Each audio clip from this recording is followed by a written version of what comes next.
The jewel of San Francisco is the St. Francis Hotel. The oldest remaining building on Union Square, the St. Francis has proudly taken its place as the grandest and most resilient of all San Francisco hotels.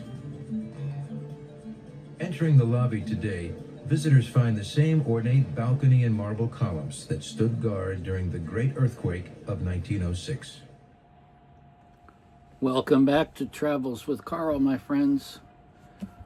Woo! It's been a week. I guess I don't have to tell you that. We're living in the same country. Well, most of us, anyway. Oh, man. It's episode 25. It's hard to believe. Next week, and I apologize for coming to you on Sunday instead of Saturday, but I had kind of a special week myself. Not bad, just busy. And I don't have a painting for you today either. I'll be honest about that right up front. But I do have a photograph that I'll be working from if I can't be in the location to do a painting.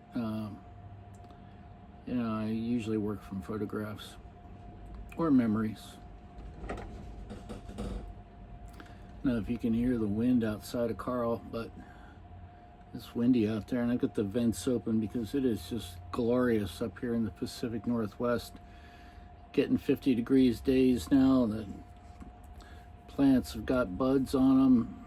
They think it's spring. It's not spring. We got one more month, actually 7 more weeks, technically speaking. But yeah, it's episode 25.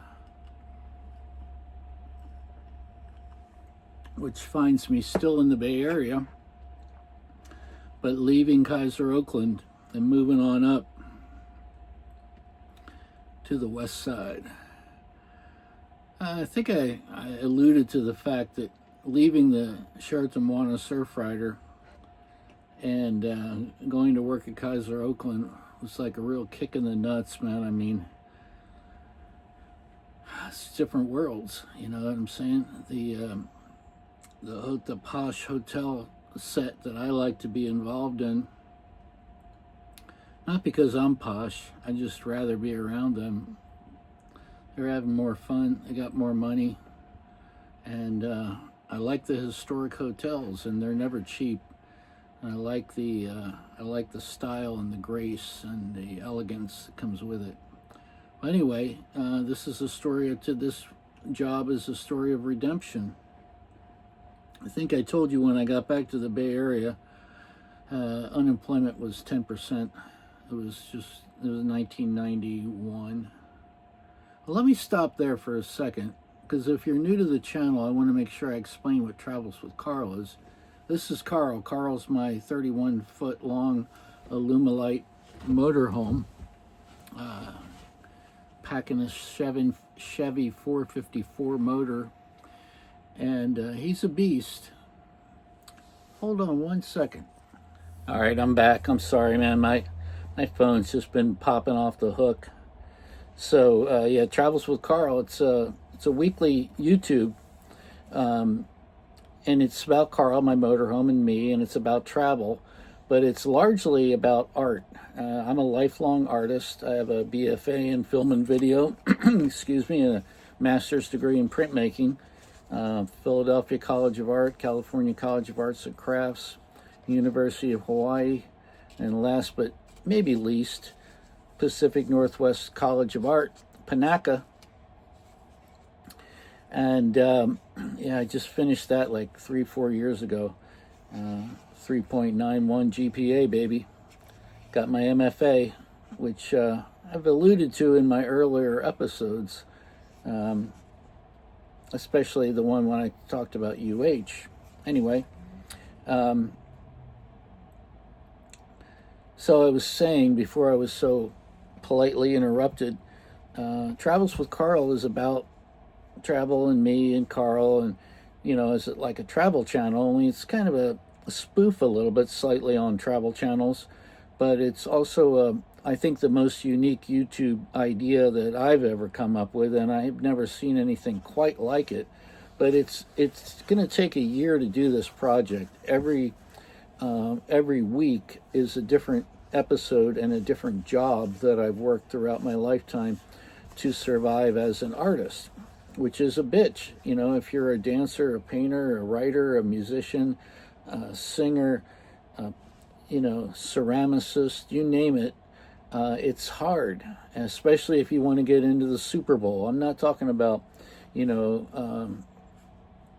yard sales, or what do you call them, art markets, or I'm talking about museum grade fine art.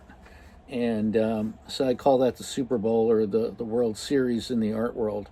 Not a lot of people in the general public understand art that much. They know what pictures are and what a pretty painting is, but they never really studied art. You know what I'm saying? I hung around those people all my life, and so I changed my name to Van Gogh. I'm just like really, off the deep when it comes to fine art. So Travels with Carl every week is a different job, but I also talk about how that job maybe impacted me, or what kind of experiences I had with that job, how that influenced my next job or my art or whatever. And I also talk social political stuff, because this 1 year of videos is going to encompass the work that I've done over 56 years of jobs. I'm 68 now. I started working when I was 12. So I'll finish the first year of Travels with Carl, and I know it will continue more than a year. But the idea of it, the first part of it, is very cathartic. It's going to take a year of my life just to complete this project, just to talk about the jobs that I had in my life trying to make it as an artist. Okay, so it's not for the faint of heart. But I'm going to jump right into it today. Episode 25. Now we're all up to speed. You know what Travels with Carl is all about, and I please ask you to like and share and subscribe. I also plugged my book, Amendment 21-A, and the link is down below. And I also plugged my website, www.vangogh.inc. Only it's incorporated, only it's not INC, it's .ink. So it's Van Gogh, VANGOGH.INK. Check it out. You can see my art there. And then every week I do a painting, or I'm supposed to do a painting every week. And that painting will be scanned and put into a book, which will be the culmination of this first year. It'll be a coffee table book, 52 color plates, 52 short stories. And I'll keep you updated on the progress as we go along, because I'll be scanning the art and writing the stories, and then there'll be a proofing session, and then I've got to find a real live publisher to do it. So the book will probably come out in 2027. But for right now, I'll show you how it goes. And then every week, that painting, I do a limited edition signed and numbered series of prints, because printmaking is my latest jam. And so those will be available from me. They're $100 a piece, and I will mail that directly to you once I receive the fundage. But then you can also go to my website, and these same prints will be available in an unlimited, unsigned, and unnumbered open edition. So you can buy a less expensive print online as well. All right. Takes a lot of explaining just to explain it. You got 6 minutes in already, okay? So I'm putting in applications at hotels all over the Bay Area as I'm trying to get out of Kaiser, Oakland. Never did hospital security, but, really glad in hindsight that I did it, because it has a lot to do with my shaping my understanding of why drugs have to be legalized and how much violence is involved in the drug world. You gotta watch that episode, it's a good one. So finally, I got the call. The St. Francis, the famous Westin St. Francis Hotel in San Francisco on Powell and Geary Streets, right on the Powell Street cable car line. You know, just like ding ding rice-a-roni, the San Francisco treat. So this is a photograph of it, okay? I just lifted this off of the internet. Okay, this section right here, these two buildings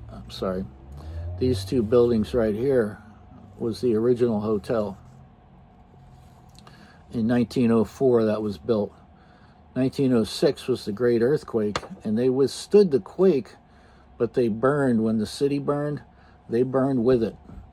They rebuilt them.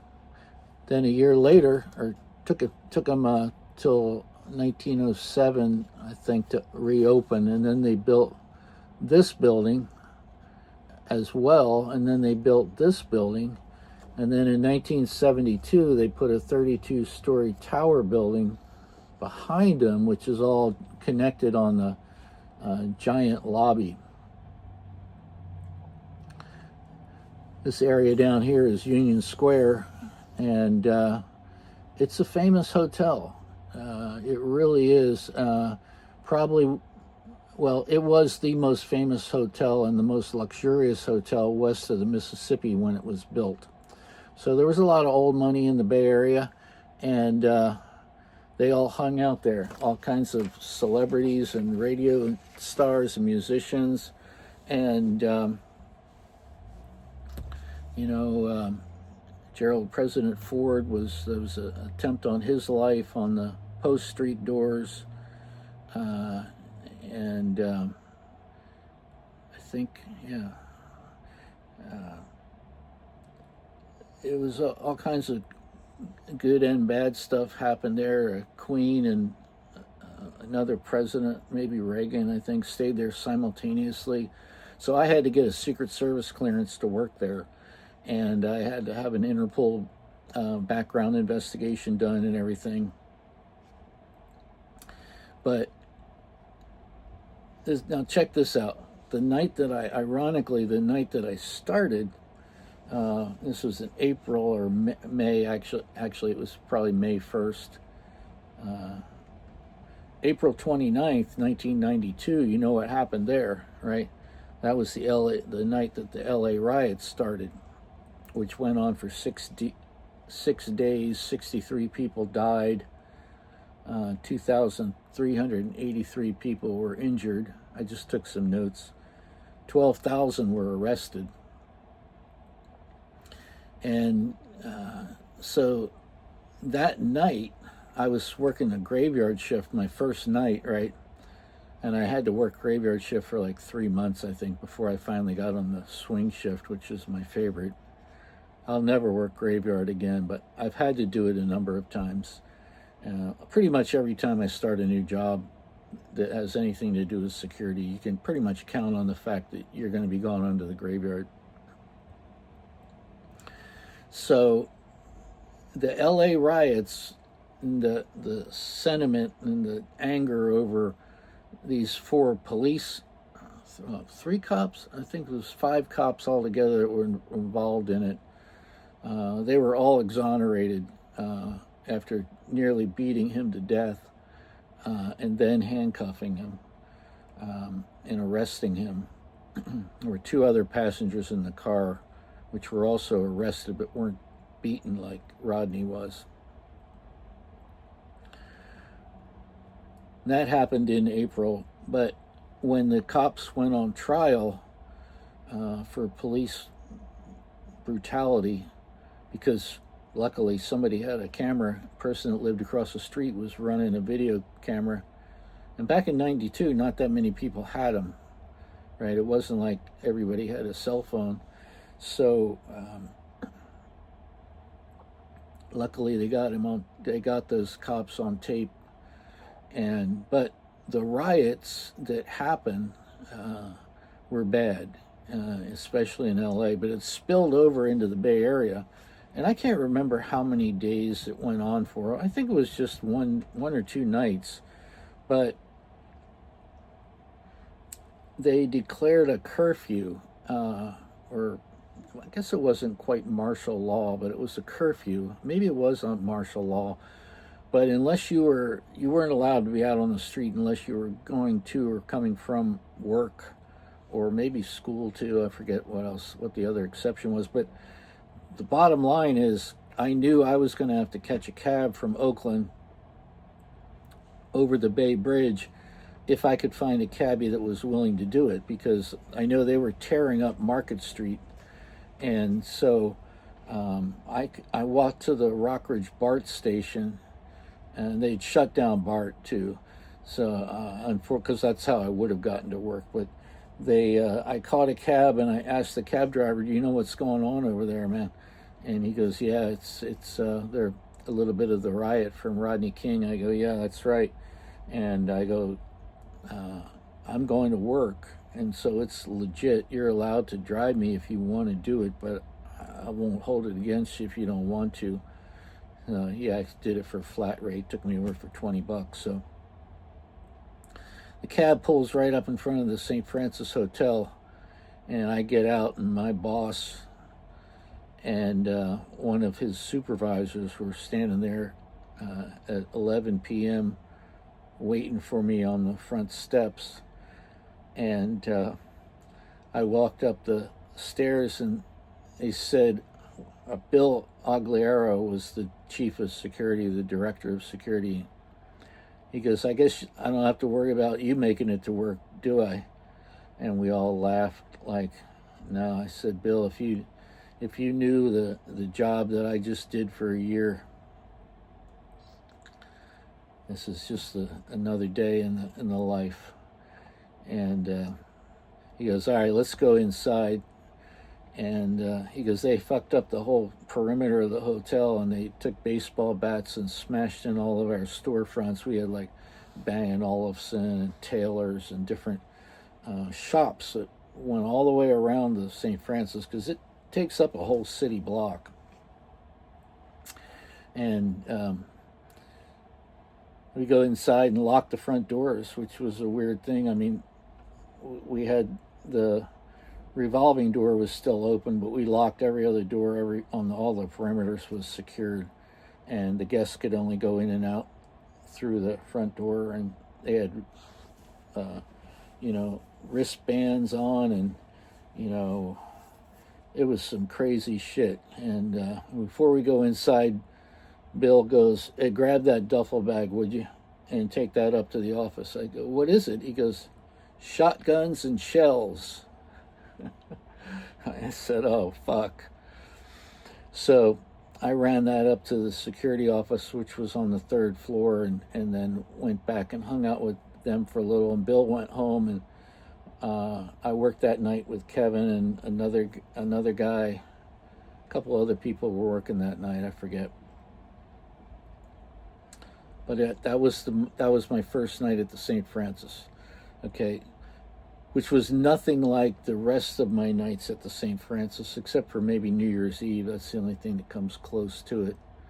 Which every New Year's Eve, the St. Francis hires about 100 cops, off-duty cops, to secure the whole entire block perimeter around the building. Everybody has wristbands, and it's quite the event. If you ever have an opportunity and you want to spend the night at the St. Francis, I recommend you make a reservation way ahead of time. But it's a party. So anyway, I felt like I had redeemed myself. I'm back at a world famous hotel, back at the St. Francis Hotel now, and some of the sting of not getting my job at the Sheraton Palace. Oh, I remembered that painting that I talked about that was at the bar at the Sheraton Palace Hotel. It's the Maxfield Parish of the Pied Piper, and they actually commissioned Max to do the painting, and it's the whole width of the bar. and I think it's worth probably around $6 million today.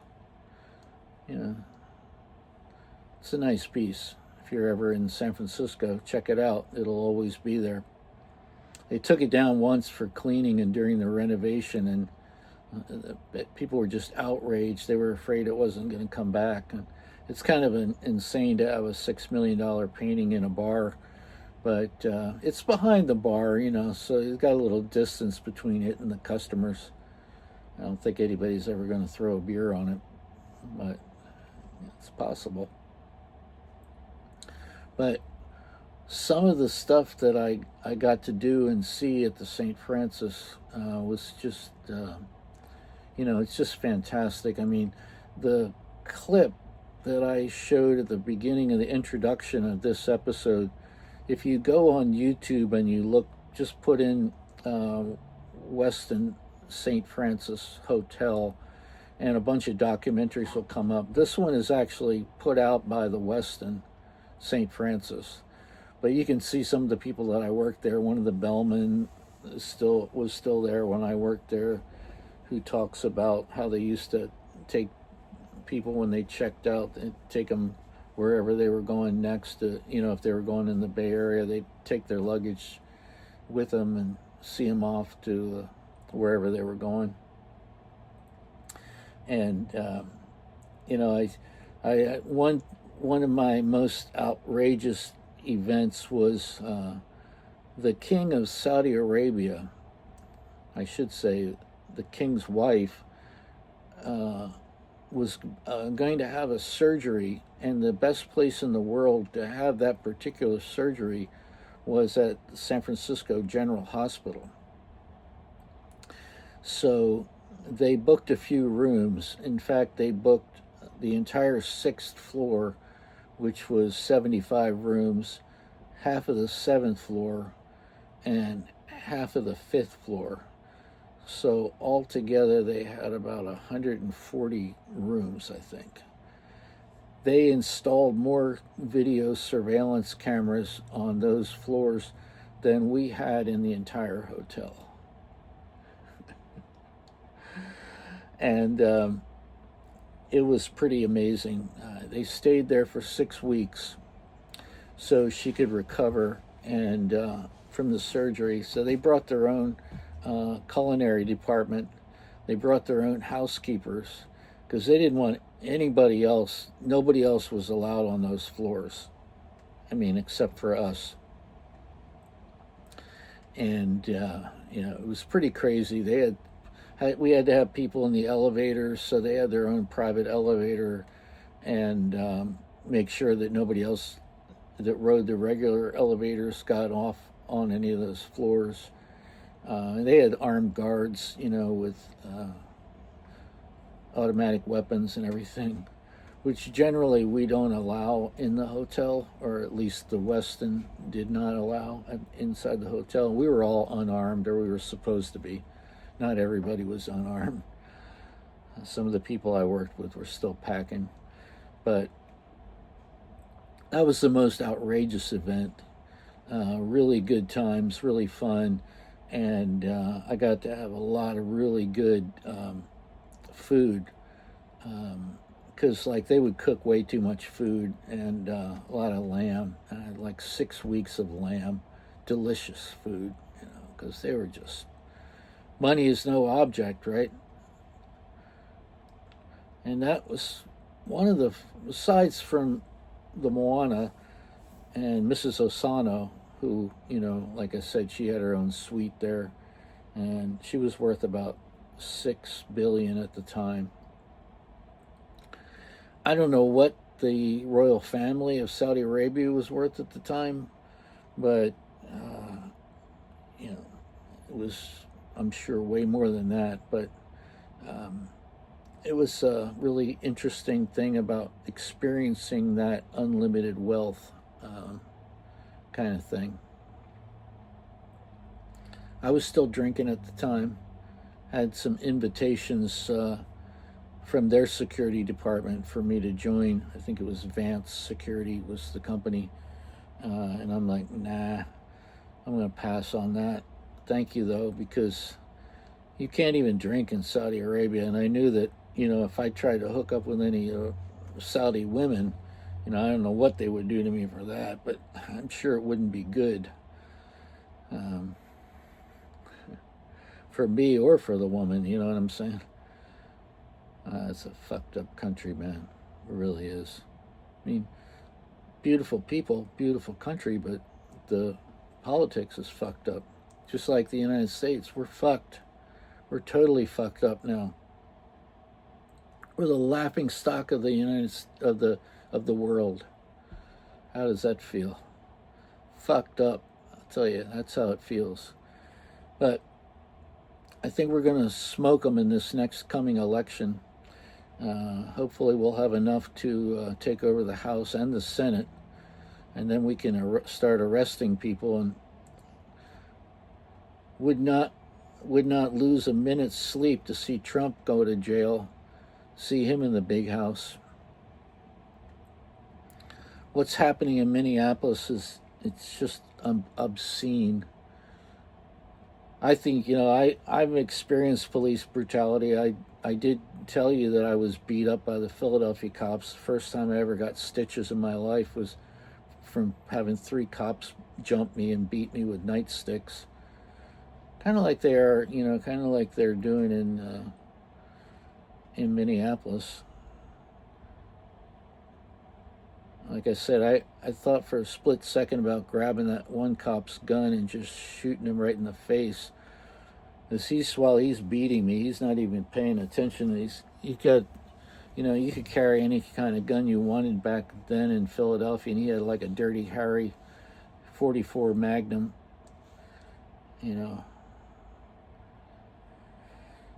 Anyway, I didn't do that, and I spent the night in the roundhouse, and I was the second most beat up person in the holding tank.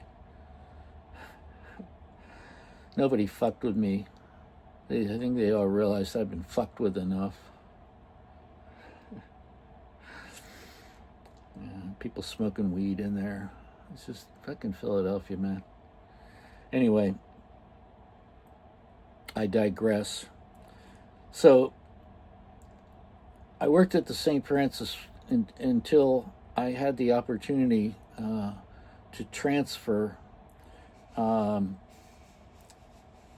so that I could be with my wife. And like I told you, she had gone to Harvard, and we spent almost 2 years geographically separated, which was really messed up for a couple that was newlywed. I mean, we got to spend some time together, but not much. And then, she was off to Massachusetts, and I was off to Kaiser, Oakland. And it wasn't until I got to the St. Francis where I got a chance to transfer, and I thought I was going to transfer into the Sheraton, from the Westin to another Westin, and I won't reveal the name of that yet because I can't give that away. But let's just say that won't be the first time that one of my hotel transfers was a disappointment.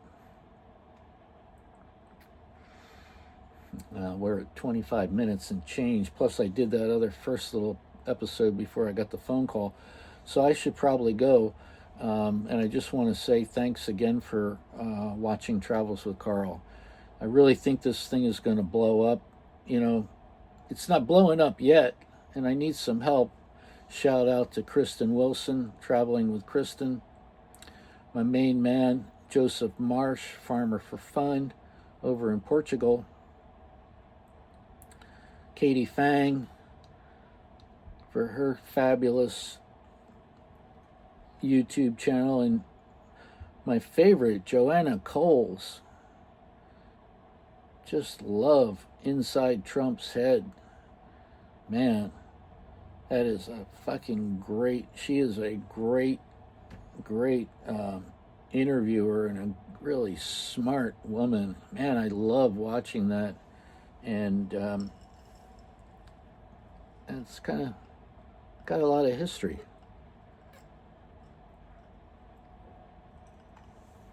It's the Daily Beast. But inside Trump's head is when she's with Michael Wolff. It's still the Daily Beast, but she interviews other people on the regular Daily Beast, and then she has Inside Trump's Head, which is the Daily Beast, where it's just Michael Wolff, and it's all Epstein files. But I'm one of the B-Beast membership levels, so if you watch it every episode, at the end of every episode, they go, and thanks for Travels with Carl. You know, when I decided to do that and be a B-Beast member, I thought I would just get hundreds of people liking Travels with Carl. I don't know, there's probably 20 of us at the B-Beast level of sponsorship, which is not a lot of money. It's only like 20 or 30 bucks a month or something like that. But it just warms my heart to hear them. And they have like 500,000 viewers or something like that. You know, but maybe people haven't figured out that Travels with Carl is a YouTube. I don't know. I'm trying to get them to interview me. You know, because they're of the same stripe as I am, and leaning towards the left slightly, I would say. So I'm going to call that a wrap. And then look at this. I got this brand new, beautiful DJI tripod, and I got it fucking taped, holding my camera on because I don't know, it didn't charge up or something. You know, what do they call that? The best laid plans. It's all good, man. I'll talk to you soon, and let's ride, baby. Let's ride.